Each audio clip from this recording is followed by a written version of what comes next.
Saya, what I find really remarkable is that you were part of the Disinformation Dozen, that really controversial 2021 report by the Center for Countering Digital Hate. Um, and so you, along with RFK Jr., you were listed as one of the 12 for basically creating two-thirds of the anti-vaccine information out there, influencing social media. How did you first come to know about that you were actually part of this list that was targeted? Good question. Specifically, I can't remember when I first heard about this operation, but what was most clear to those who were on the list when we did find out was that the statistics being used were incorrect. First of all, there were literally thousands of different individuals and organizations who were raising red flags around the deployment of the experimental mRNA technologies. So essentially, it was a tactic which is probably ancient to make it appear as if it's a small group of individuals that are actually dissenting Right. and obviously exercising their basic human right to not be coerced or forced into a medical experiment. So at the time, it was clear that, we knew that that was absolutely false. However, very soon after the report was released, the vice president for content policy at Meta, Monique Bickert, made it very clear in a blog post that when they looked at the actual statistics and numbers associated with our accounts, which we had many, on Facebook, I probably had 10 pages and five groups, that only 0.05% of the content that was associated with vaccines at all, not anti-vaccine content, whatever they're trying to make that mean, Yeah. was linked to our account. So that's a 1,300 fold exaggeration from the actual statistics provided from Facebook. And they described CCDH's report as a faulty narrative without evidence. So it was a lie of gargantuan proportions out the gates. And of course, we did end up finding out about it throughout media because it was international headlines.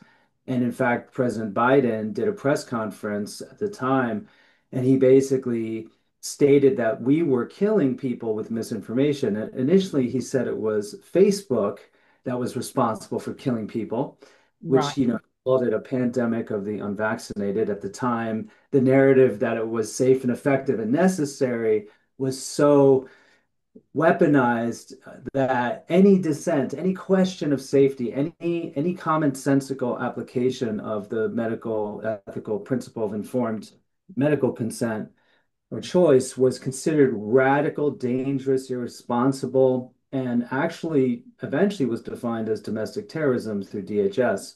Wow. So, yeah, so it was such an absurd event, and yet shocking that our own president, and of course his press secretary, and then Vivek Murthy, the Surgeon General at the time, characterized us as basically violent extremists that were going to kill a lot of people Wow. based on a report that had no, statistical quality or peer review or any type of validation at all. It was absolutely garbage.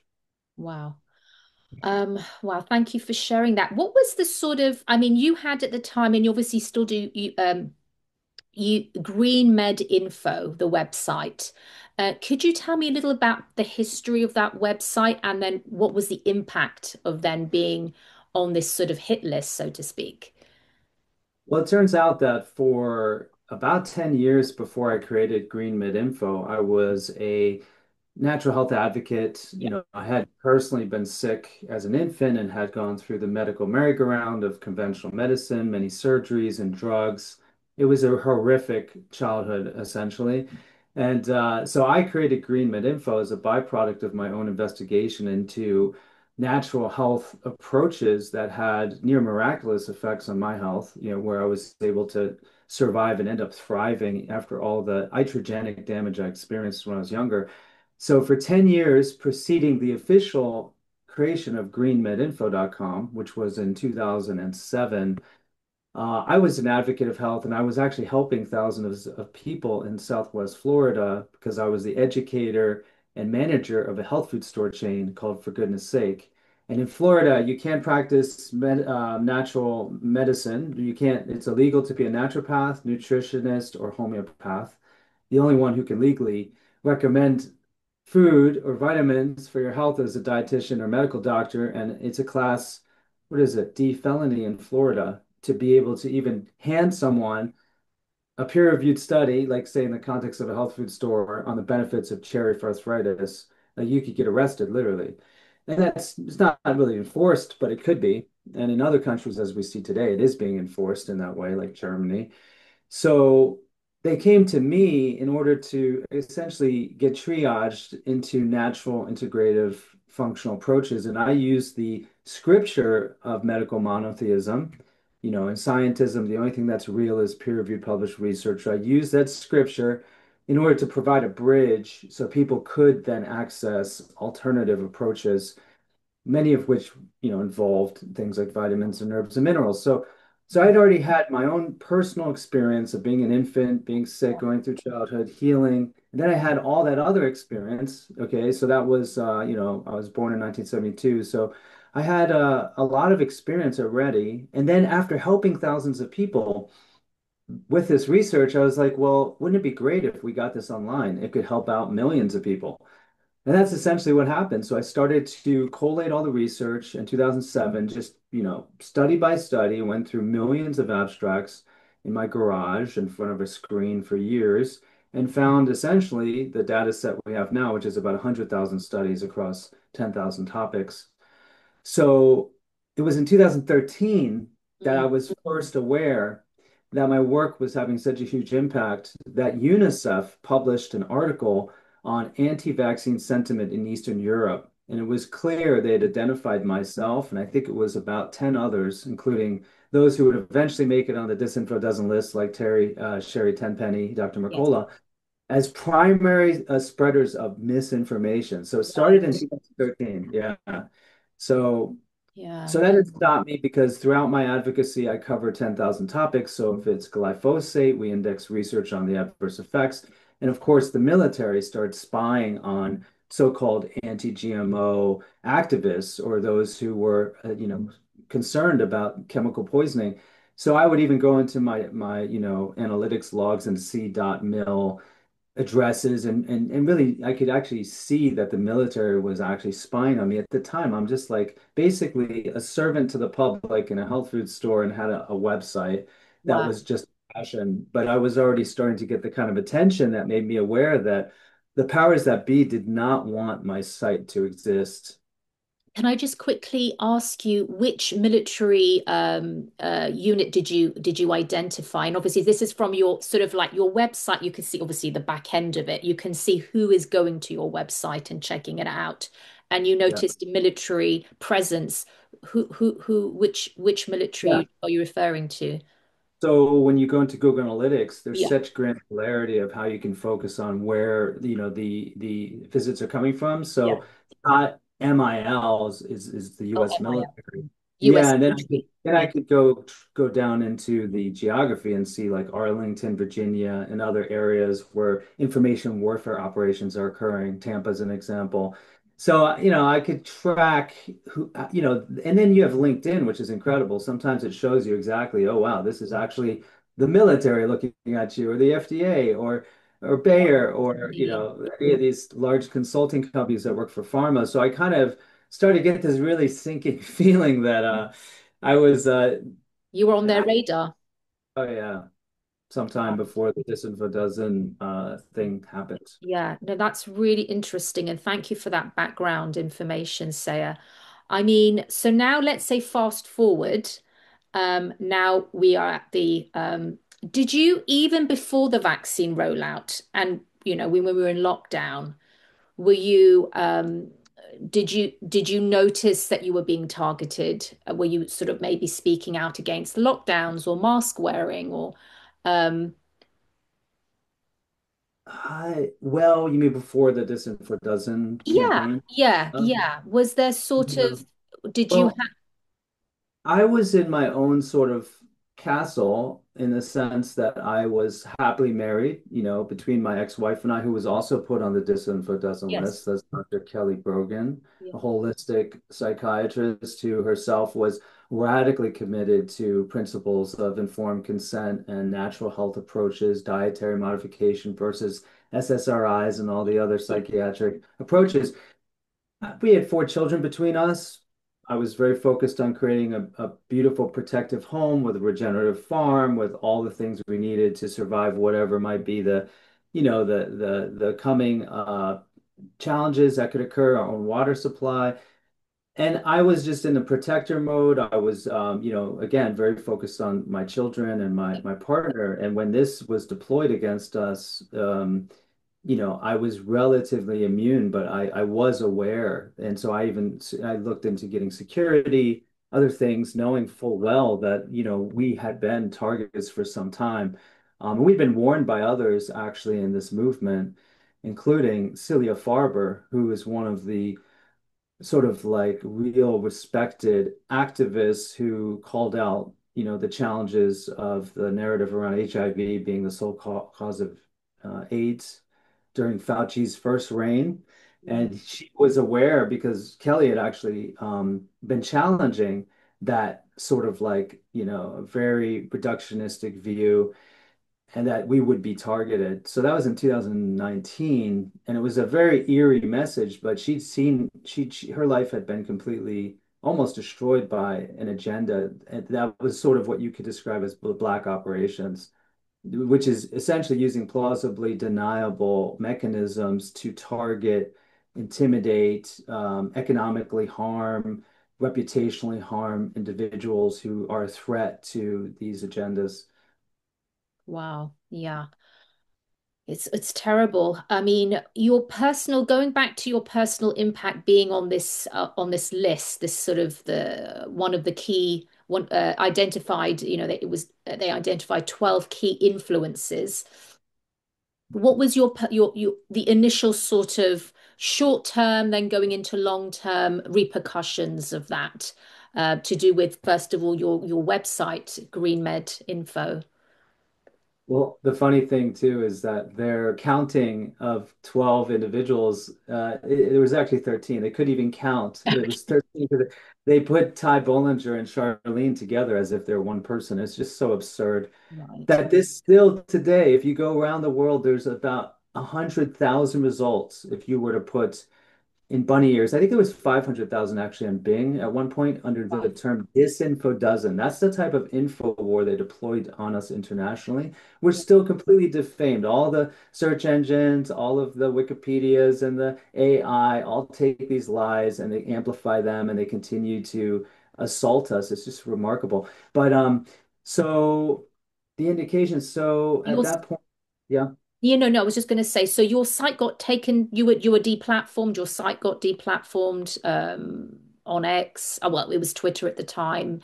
Tell me, just walk me through Well, what you yeah, experienced. I had over 2 million followers. For example, Facebook's a really great example of what happened to the Right. world where initially with the advent of Web 2.0, you saw a bit of a supernova of activity. I would say around the time actually of 2008, 2009 and onward, people would write about things, like companies would write about their products or their advocacies, and then it would supernova. That was actually you would get this incredible tidal wave of traffic on things that were truly interesting because the algorithms hadn't yet been weaponized, if you will. So there What was a year, certain what period would have this been, Saya, when it hadn't, before it was weaponized, would you say? I think that's what we mean by initially the advent of social media or Web 2.0, where suddenly there was a democratization of content where value was determined through, for example, how much engagement and I liking there see. was by the collective, and which is coming back with community notes, actually. So instead of a centralized fact checker or arbiter of truth, you had the collective determine, oh, wow, this person's interesting. And suddenly my Facebook page, which had 550,000 likes, this was before real virality in the sense that these were actual people that really cared about our content. I would put out posts 3 times a day for a decade, is that they would then see my page and it would be far more engaging than the CDC's page for that day or the WHO's. Just one page, and I'm one individual in an ecosystem of millions. So they lost control of the internet, which, as you know, was initially a military project. It was a Pandora's box that freed the world by leveling the playing field. The old guard and their gatekeepers and the media and all the MK Ultra infrastructure completely decimated, which is why Trump got into office the first round. That was what happened. So they had to take back control, and that is why they turned big tech into a massive laundering operation to suppress our constitutional rights and really the rights of everyone. Because it was first soft power projection to do color revolutions and take out, leaders that the US or empire didn't like, could be the UK. This is what they used social media for under the auspices of promoting democracy, right? A democratic access to content and freedom of speech and all these liberal values. But when it no longer worked for just that purpose, then they showed us what it was really about, which is to manipulate the public and then, of course, promote certain voices and deboost others so that they could push one narrative, which in the case of the mRNA jabs was an extremely deadly outcome for the world. So essentially, there's blood on the hands of those who architected this, vast censorship enterprise now, and we're in a process of trying to still get some accountability for what's going on and some restorative justice. So, and essentially, if we don't get that, it'll happen again. So, I find myself in the middle of that. So Web 2.0 was a beautiful experience. And then, of course, once Facebook went public and they started to really make sure that the largest pages got almost no traffic unless they played by the rules or, monetized in the way that they wanted and said the things that, the small group of individuals, the shareholders and, elite behind Meta and all these platforms required. So Pinterest, Twitter, X, I mean, well, Facebook at the time, um, every possible social media outlet horizontally deplatformed me, and many of those on that list within a period of about 6 months to a year. It was eerie, like little link tree, that little Could social, you could you just yeah. pinpoint that time in 2021 when this all happened? Was it mid 2021, early, late? When was this? Well, it was exactly when the Disinformation Dozen report was released, which was an embargoed report. It was Yes. given to certain agencies. And here's the really important thing that people need to understand was that January, March, April, May, June, July, August. Okay, 2021. Right around the time that that was deployed, the UK Foreign Office, through the Counter Disinformation Unit, Yeah. they went and they did a masterclass on censorship within the White House. It Yeah. was August 10th, 2021. America First Legal broke this Yeah. story, releasing the PowerPoint on the agenda, but that was clear an example of the UK essentially not just infecting our executive branch, but establishing what has been probably centuries of their control of the United States executive branch. So they just came and they said, "Hey, here's what we're doing, not only in the UK but globally. This is our plan. There's 20 Yeah. bilateral agreements. NATO's involved, G7, Ex- International Criminal Court. This is how you're going to adjudicate and criminalize the speech of every single American through big tech. This is how we do it, and it's just it's all there. It's all there." Yeah, yeah, it's just so shocking. And obviously we've got the BBC's involvement helming the Trusted News Initiative. So I don't know, Seth, which could you just walk me through the TNI and what's been going on there as well? Well, that was actually ground zero for this campaign. It was in 2020.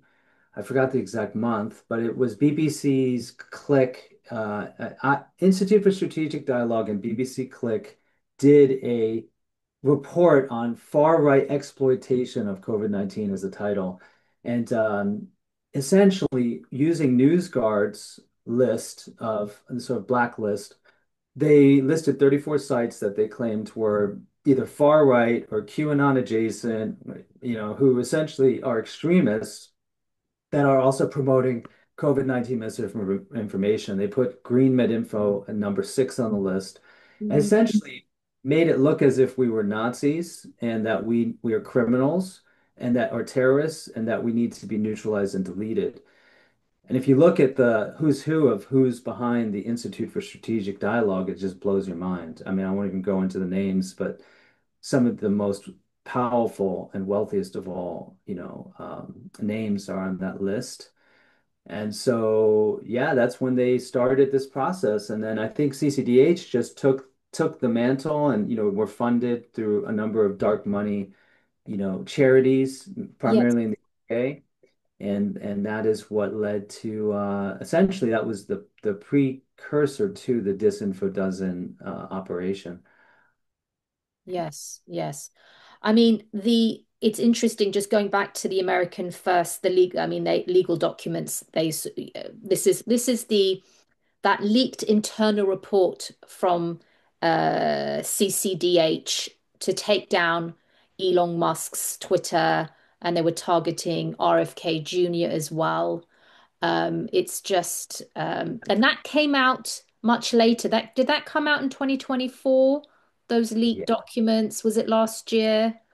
yeah, I'm yeah. not That sure. was a big deal. That needs to be highlighted as Imran Ahmed is described in those leaked, memo notes Yeah, of meetings that CCDH had throughout the yeah, entire year of 2024 as putting a black ops out on RFK Jr. because they're nervous about his effect on the election, which is such an egregious indication that CCDH, Imran Ahmed, unregistered foreign agents, that yeah, this is essentially right doing the bidding of other countries to influence and operate in such a way that they're targeting our presidential candidates, and they're still targeting him as a cabinet member through what I think is a hybrid warfare model. And that's absolutely a violation of our sovereignty and then the US-UK special relationship. It's absolutely a scandal of the highest proportion. He's a Kennedy. His whole family has been targeted by black operations. Those are by definition illegal, paramilitary, military intelligence. They're done because they've tried every other means that is legal and they failed to take them out. Now then what happens after that? A Charlie Kirk incident? I mean, it's just so insane that they've gotten this far. yeah. Uh, Could you yeah. just explain to people who might not know what the hybrid warfare model is in very just simple terms? Yeah, it was actually the NATO event in 2019 here. I'm actually just going to look this Yeah, up because it's so yeah, important. It's a hybrid warfare model, and it was declared essentially in here. Let me see when it was declared. It was a Tanks and Tweets address, which is is May 28, 2019, so it fits quite well in the timeline. That's when NATO Secretary General, I don't know if I can pronounce his name, Jens Stoltenberg, he had a meeting of the North Atlantic Council with national security advisors and hybrid points of contact. And essentially, he describes how there's a new type of war that they will be, basically engaging in, which puts tanks and tweets on the same footing. And this is what they describe as a hybrid warfare threat. So pretty much it's similar to what CISA, a branch of Homeland Security was set up for, which is to look at securing the so-called cognitive infrastructure of this country. So, whereas Homeland Security is concerned about, planes flying into buildings, they're now equating certain thoughts and narratives as equivalent as a threat, as a target. So when you think or you say something that deviates from, let's say, it's a Pentagon deployed warp speed mRNA, yeah, you know, experiment, or whatever you want to call it, population management. Let's just be honest. They knew that these were deadly. They knew they would affect fertility, and they deployed them anyway against our will, without informed consent. That's warfare against the biology of a citizenry. This is hybrid warfare. So they and Mike Benz has done such a great job of informing the world about what this is all about. So if anyone needs to dive deeper, he's just incredible. Yeah, yeah, he has done amazing work there. I mean, do you feel take just going back, taking it personally on a personal level, does do you ever sort of think how do you feel it's best to fight back against this sort of censorship industrial complex, part of this hybrid warfare? Um, Do you do you self-censor yourself? Do you feel yourself doing that at times? How or what is your way of method of fighting back against this? Um, yeah, and what advice would you give to others who are sort of, standing up for free speech, who are not going along with the group think, going against this sort of narrative, so to speak? And what advice would you give to others? Sorry, that's quite a loaded question. So, uh, Yeah, well, I mean, I've always been very mindful of Nietzsche's cautionary aphorism around be careful of fighting monsters because you can become one. And that's actually the playbook they're attempting to deploy, throughout history. The imperial mechanism for essentially controlling and even genociding a population is to attack them viciously, blame them for the very thing that you're doing to them until it's so outrageous that they have to fight back and they actually do become a caricature of the very thing they've been falsely accused of being. So that's the real challenge is that when you are subject, my partner and I, my ex-partner, we're subject to a NATO stratcom operation that created an entire documentary called Disinformed oh yeah, that included, Imran Ahmed and Nina Jankowicz from the Disinformation Governance Board and Charles Creel from NATO Stratcom.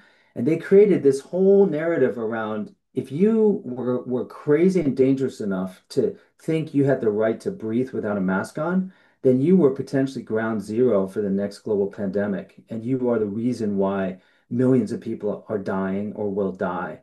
They did that to me. They put a picture of my own child in that.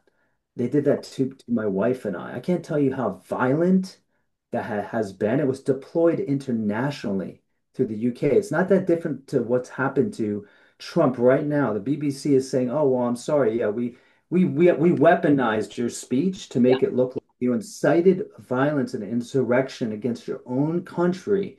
And yet, I'm sorry, it's out of jurisdiction. You can't sue because we didn't actually air it in the United States. But these people did that to my family. They did that to me. They did that to an American citizen. They put millions and millions of dollars into this as an information weapon to try to make me an example, try to destroy me, to crush me.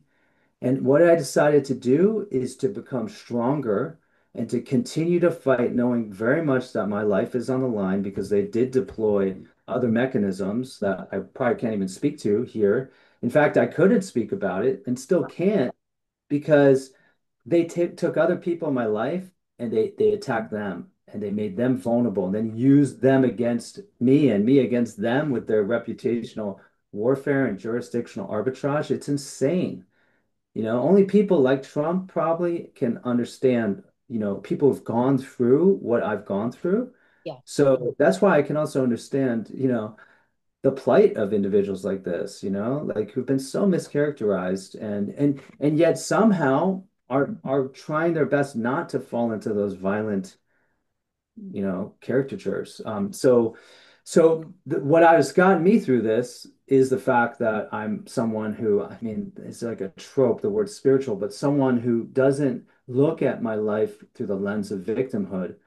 yeah, It's happening for me, not to me. And that obviously what doesn't kill me makes me stronger. yeah, And the more coherent, the more love that I have in myself and for those who've been attacked, the less it works. They've tried everything. They've tried everything.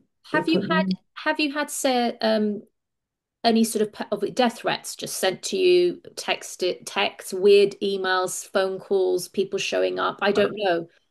I mean, I have had some of that, but I will say this, I have been extraordinarily protected because it kind of blows my mind that when they try to incite violence against others, which they've done with me internationally, I travel internationally. Yeah. You can still go to any country and you can find descriptions of how a very evil person because apparently I caused a lot of death because I told the truth about the dangers of the vaccines. So, but I have essentially 1,000 times more positive energy coming from the people I meet because the reality of this thing is that even when Imran Ahmed went to the parliament and lied and even compared us, people who question vaccines, as equivalent to sexual groomers, like exploiting children, this is like literally what the guy said to Wow. parliament while describing his fake reports and even acknowledging essentially that it was exaggerated, saying we're a criminal network and we're just psychopaths.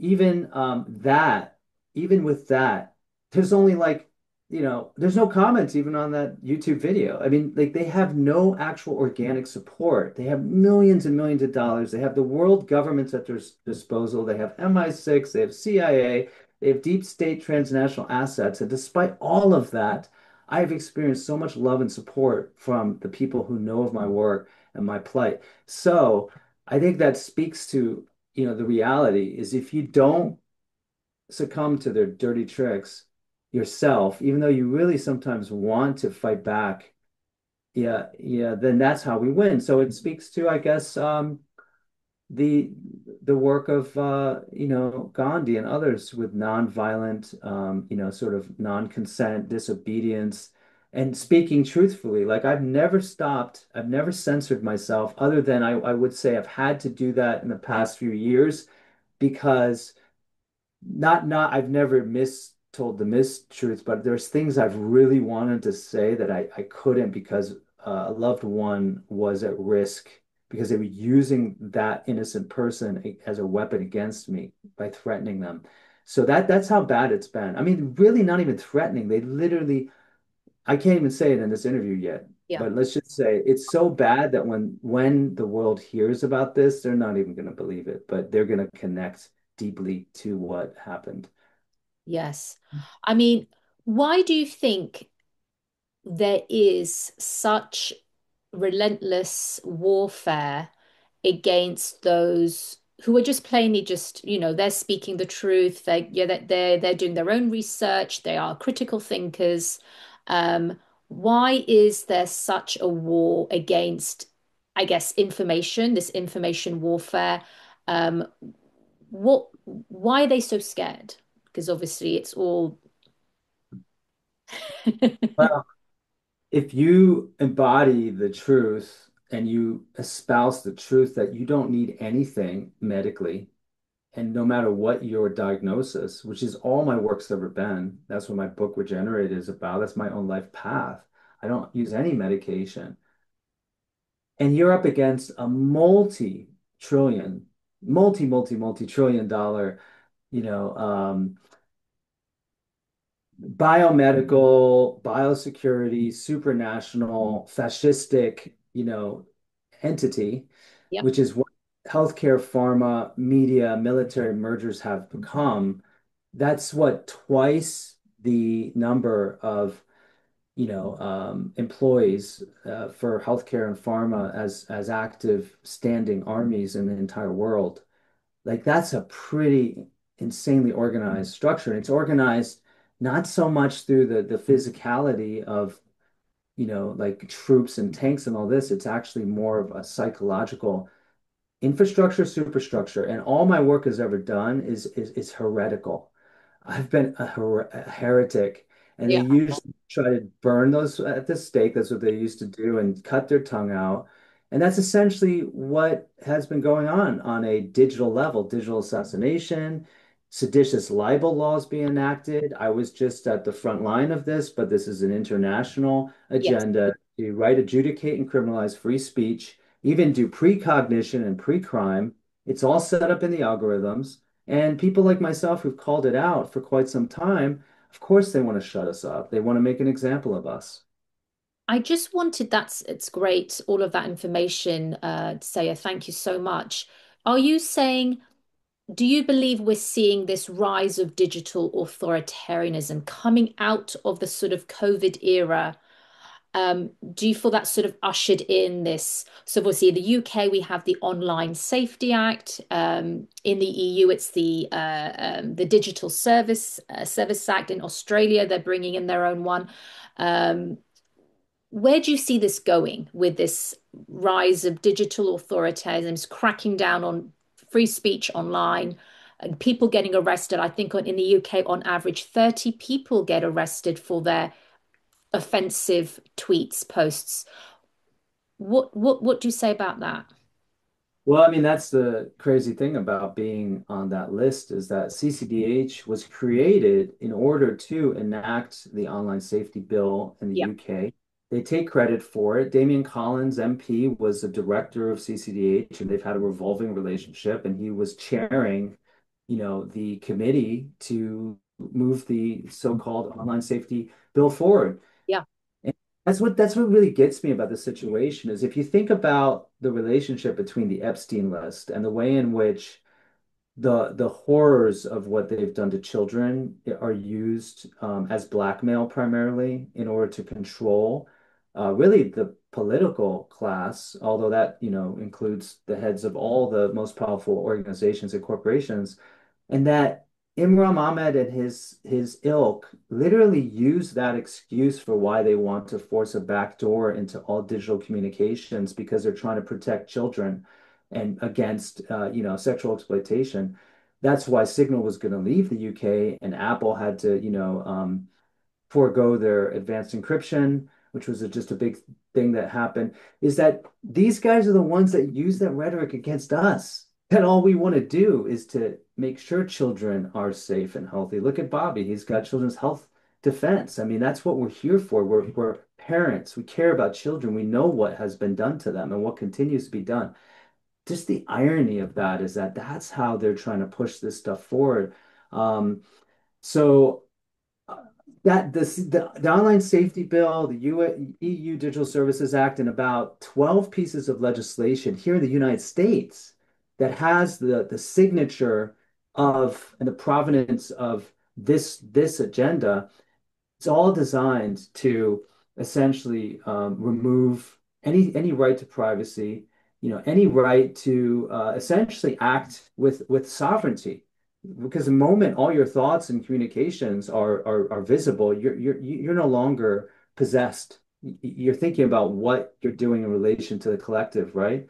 yeah, You've objectified yourself and your content out of fear, and that's essentially the world they want us to live in. It's a panopticon where we're self-objectifying and we're consenting to have no rights of privacy, informed consent, etc. We're chattel. That was the front line, right? Which is if you can have people think they don't have a right to prevent being injected, that's the point of biopolitics and massification. That's the point of medicine. Its primary goal is to control large amounts of individuals at scale, and that's the level we're at now with the neo-biocolonization agenda, especially with the RNA interference platforms that are being deployed at scale through our food, vaccines, drugs. This is what they've done. So we have to reassert that fundamental boundary. No one can penetrate you. It's through either geoengineering, a fallout, anything in our environment. That's what Maha essentially is, right? That's what my life's work has always been is you keep your goddamn agendas off of our bodies and our children's bodies. You can't penetrate anyone psychically, physically, sexually. That's what this agenda is. It's a bio rape on every level. Even Vandana Shiva would talk about that in regard to Monsanto's GMOs, is they literally rape the non-organic or sorry, they rape the organic genome because it has no boundaries. That's what self-amplifying vaccines are. That's essentially what the RNA-induced shedding was doing. yeah. It's It's a rape on every single level. It's a violation of rape on every. It's a, now you can see why I was targeted because I can't hold back from the truth. It's just I have to espouse it. Yeah, you say so many truth bombs, Saya. You, But it's just horrific. I'm just saying it's just so horrific if people really understand what they're doing, you know. yeah. I mean, yeah, it's truly Orwellian. I mean, it is just this dystopian world they want to create. And now, obviously, we've got this digital ID on the table here in the UK. I think just now the government has recognized they actually have to debate it in Parliament. Before, I mean, we got about close to 3 million signatures, a petition to get it debated. But originally it was like, no, we're not going to debate this. This is coming into effect before the end of term. This is Keir Starmer's government. I mean, what's your? I mean, obviously, I know your views on. I can imagine what your views are on digital ID, but do you care to sort of weigh in on that component? Yeah, it's such an important topic because my understanding, once again, of the true agenda behind vaccines, okay, because we know they're not safe and effective Yeah. and is anti-scientific to in any way promote an intervention that has never been validated for an actual placebo control safety study. They've never been done, no salience. That's anti-scientific, okay? So those who claim that those who are against vaccination in its present form are anti-scientific. It's absolutely not true. It's the opposite.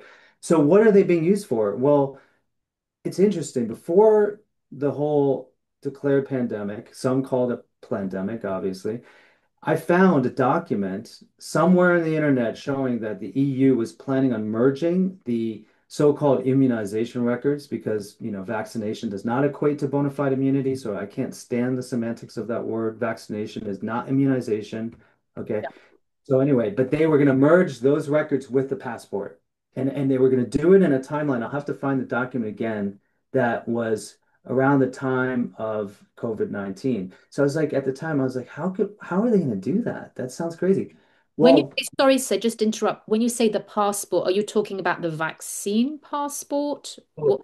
it's merged. You have to have a vaccine to travel between Oh, countries in the oh, EU. your actual physical your passport. Yeah. So Right. they're To going to be the travel. same, right? So how can they force that? They have to do it through digital ID, and they have to force digital ID through vaccine compliance. Because if it's medically necessary and if it's necessary to prevent the death of others and even between countries, right? Because if one country is not responsible in this socialistic model, because what the greater good, herd immunity, vaccinology is premised on is actually a embedded socialistic model. It's the perfect way to deploy one because you're not even thinking about politics, and yet is the ultimate form of biopolitics. So that is why digital ID is essential, is so that they can roll out this control matrix and this new world order, which of course is that there is no sovereignty a nation actually has. You can't say, no, I'm sorry, I won't comply, with this new WHO emergency declaration, because then, it's like NATO, one member gets attacked and then all of them consider it an attack. That's the model that they're actually trying to architect, and it's perfect for the oligarchy of a few very powerful individuals or families, because then this whole socialistic pyramidal control structure just crystallizes from the top down. They rule with secrecy behind the scenes in the administrative state. There's a global hierarchical New World Order where there is no sovereignty. Well, that's why the United States is a wild card. That's why people like I am a wild card, because you cannot control a colony that declared its independence for these very reasons. It's the same exact stuff going on right now. It's another 1776. That's what we saw with the last election. It came so close. The UK tried everything in their power to steal that election. They gave Morgan McSweeney was Harris's advisor. That's the most powerful person in politics in the UK, right? Behind Keir Starmer. And they put 100 plus operatives here. And then they were found out after Taibbi and Thacker wrote their article. And then we learned about all the other things that were going on to steal the election. So that's what just happened. We somehow prevented that disaster here, you know? Yeah. Yeah. Oh, wow. Thank you so much for all of that, Sarah. I mean, if there's anything else you want to add before we end, feel free. And if anything comes to mind, but that's a lot of food for thought. Yeah, I think that my hope is that we can renew the special US UK relationship. I Mm. go to the UK, my partner is a UK citizen. I appreciate being able to pop on a Virgin Atlantic flight and not have to worry about getting shot down from the sky, right? There, the stability, the special relationship, the beauty of the UK, the beauty of the United States. There is a possibility we can move through this window and come out the other side where there are two sovereign countries post-empire that are committed to their, charters, the Constitution, the Magna Carta, which is inspired by it, like there is a beautiful possibility here. So I don't want to take all of the pain and suffering that they put myself and some of the people I know, um, you know, I want to focus on what's possible if we acknowledge that some of the things that happened, like for example, Imran Ahmed. He's lucky if he gets deported. Okay, based on everything that he's done, he is absolutely an unregistered foreign agent. And there are things that were done that were absolutely a violation of our laws. This is the guy who just sauntered into my country. He just came to Miami actually and received a $300,000 unrestricted award of cash from the Elevate Foundation. For what? He is walking around with impunity in our country, in DC, where I go quite often now, and there's no accountability. So if for some reason they revoke his visa and he has to go back to the UK, that's probably fortunate for him. But what should really happen is we should look at what transpired, and we should reestablish our proper boundaries. And from there, you can have a great relationship. But if it's all done through these dark money flows and hidden meetings and secret agreements, that doesn't work for our country or for UK citizens. So I 100%. I don't want war. I want peace. I want to celebrate the beauty of what both nations are possible of, and essentially end all wars. All wars against our mind, against our bodies, actual wars that are still being done, in the name of our own countries. It just needs to stop. And that's all I've ever cared about. That's all anyone cares about. If they really care about their children, then all this other nonsense will stop Yeah. and we'll move through childhood's end, right? And humanity will finally grow up and we can celebrate because there's so many beautiful things that we could be creating. That's what my life's work was dedicated to before they started this nonsense in 2020. And that will continue to be what my life's dedicated to,